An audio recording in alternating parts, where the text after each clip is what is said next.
Well, you're watching, oh, well, there we are. Welcome to Explain and Verify. It's a Thursday night. That means we focus on one issue, and Samgele Maseko joins us to drill down and look beyond the headlines. And tonight we're visiting an old friend, Eskom and the power crisis. Samgele. Well, indeed, Tembegile, I am Samgelo Masego, and this evening on Explain and Verify, your trusted source to separate fact from fiction. Tonight, we dive into the winter energy outlook and what Eskom's latest update, dated 27th July 2025, reveals about our power system, the risks of load shedding, and the realities behind the numbers. Let's break down this reality of load shedding, Tembegile, going to this winter outlook and going to our very next slide, which looks at what Eskom says that we are safe from load shedding this winter if unplanned breakdowns stay below 13,000 megawatts. But there is a catch. As of June 26, those breakdowns are sitting at 15,137 megawatts over the threshold. And let's break it down, these particular numbers. Unplanned outages under 13,000 megawatts, we won't have particular load shedding this winter. Load shedding risk, there is no load shedding risk at this point in time under the 13,000 megawatts of breakdowns of Eskom's fleet. Unplanned outages plus 15,000 megawatts up to 21 days of stage 2 load shedding. So if we were to have load shedding this winter, as we've not had thus far, Tembegile, there would need to be unplanned outages of above 15,000 megawatts of Eskom's fleet at this point in time. Hence, we have been safe at this particular point in time. But Eskom is already operating on risky territory. And if things get worse, rational power cuts are not just possible, they are likely, Tembegile. And the challenge for Eskom, especially in this, shall we say, better era in terms of the power crisis, is that when we do go back, we go back rather rapidly at very short notice.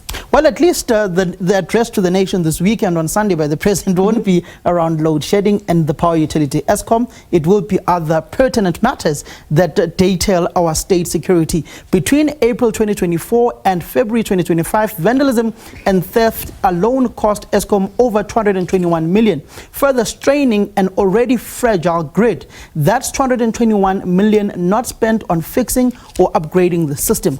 Let's talk about the numbers behind these breakdowns.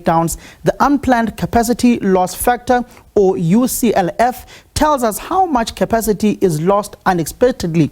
Right now, UCLF is at 29.36%, up from 27.25% a year ago. That's a jump of over 2%. Going to our very next slide, that will look at this particular issue of vandalism. Now let's look at what is the fuel cost that drives Eskom, particularly when it looks to delayed maintenance. What's the fueling that rises? What's fueling the rise? Delayed returns. 995 megawatts have not yet returned onto the South African grid that Eskom is using to supply electricity to South Africans. When you look at Medupi, Unit 4 accounts for 800 megawatts, Tembegile. For instance, it is still off since the 1st of June. Medupi, Unit 4 accounts for 800 megawatts. It is still off as of the 1st of June 2025. Despite these particular factors, Eskom's available generation capacity currently stands at 30.703 megawatts.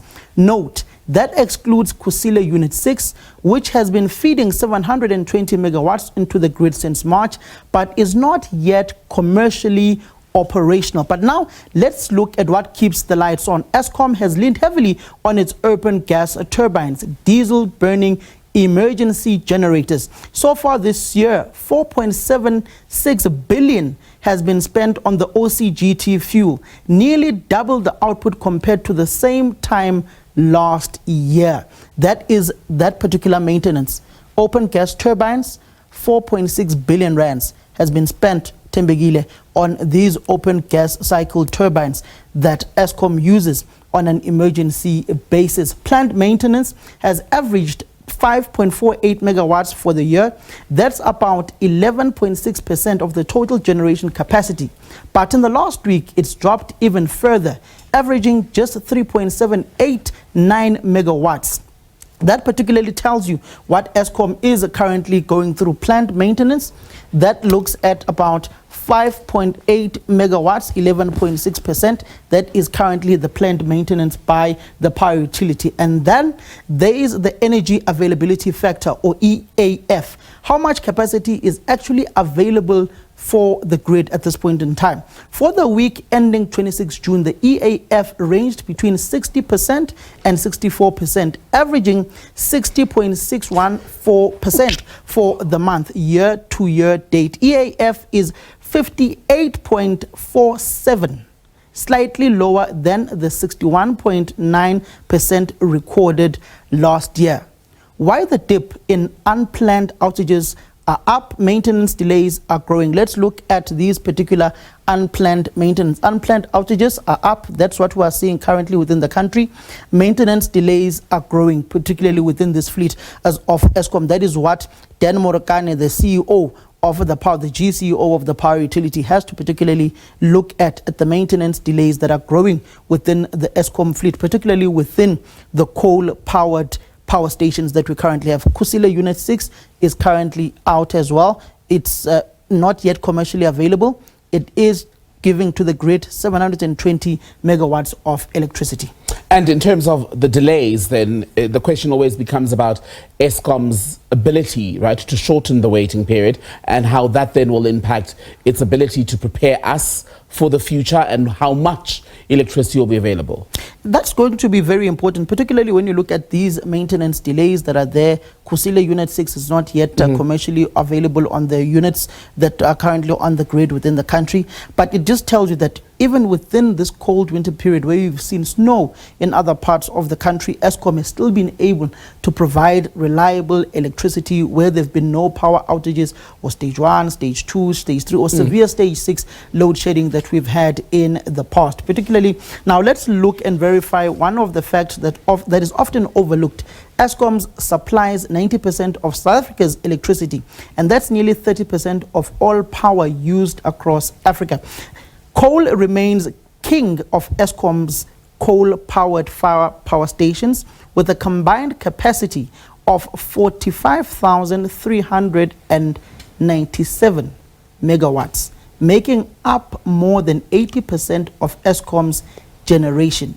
So where does this leave us? Eskom walking a tightrope, with breakdowns already past the safe limit and infrastructure under attack after from criminals, while the generation has improved.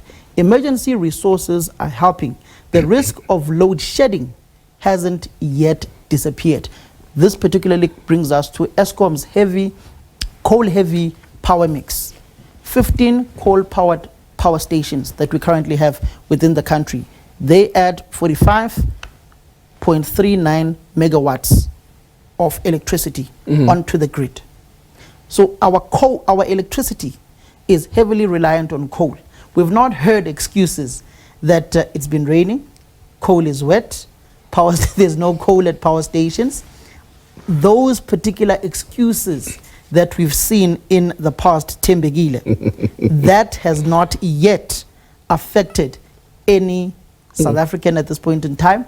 The breakdowns have been manageable to a large extent, which says that the team led by the GCEO Dan Morokane, right, and the chairperson of the board have effectively done exceptionally well with the minister of electricity and energy within the country. That would be Hosien Zoramokgopa. So we are at risk of load shedding, but at this point in time we are not yet affected. If we were to be affected, we will be looking at about stage 2 load shedding. How much longer are we likely going to have to wait until Eskom is out of the woods completely? It's not yet clear how much longer we have to wait. You'd remember that the Minister of Electricity, Dr. Hosien Zoramokgopa, did say that we will have a winter-free load shedding. They are trying to ramp up the Eskom energy availability factor to about 70%, 75%. That would make South Africans safe at this point in time. At this point in time, we are hovering between 60 to 66%, sometimes going on to the 70% mark. So we are free at this point in time. from load shedding. But with current breakdowns exceeding Eskom's safe threshold, load shedding remains a real possibility that may affect South Africans at any point in time. Coal remains the backbone of energy supply. Right. You've seen the debate about the energy mix, about introducing nuclear within the country. You had that particular tender going out. It was retracted by the minister. They are refining that particular spec and will eventually advertise to try and build a 2,500 megawatt nuclear power station. There was a vision of building a 9,000 megawatt nuclear power station that was in tune with the Russian government. You know the history with that particular project. But the minister is trying to at least go for a nuclear energy power station that is in line with the affordability factor of South Africa, looking at our constrained budget, and particularly with the budget cuts that were introduced by the Minister of Finance, Enoch Godongwane, does tell you that we are in it for South Africans, but an energy mix, whether it is solar, wind, renewable energy, or you do go the nuclear route of 2,500 megawatts, is going to be very important in the foreseeable future.